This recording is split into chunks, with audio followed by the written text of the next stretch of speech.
തന്നോട് നില്ലെന്നണഞ്ഞു ബാണങ്ങൾ തൂകിയിടിനാൻ. ഒന്നിനൊന്നൊപ്പമെയ്താൻ മകരാക്ഷനും ഭിന്നമായി ശരീരം കമലാക്ഷനും. അന്യോന്യം ഒപ്പം പൊരുതു നിൽക്കുന്നേരം ഒന്നു തളർന്നു ചമഞ്ഞു ഖരാത്മജൻ.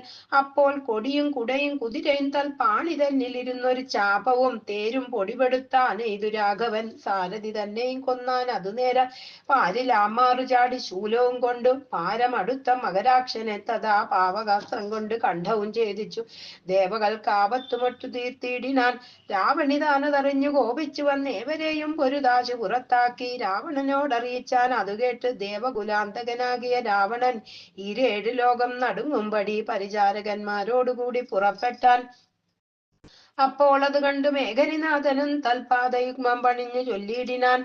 ഇപ്പോൾ അടിയൻ അരികളെ നിഗ്രഹിച്ചുൾപ്പൂവിലുണ്ടായ സങ്കടം പോക്കുവൻ. അന്തഃപുരം മുക്കിരുന്ന് അരുളിയിടുക സന്താപമുണ്ടാകരുതിതു കാരണം.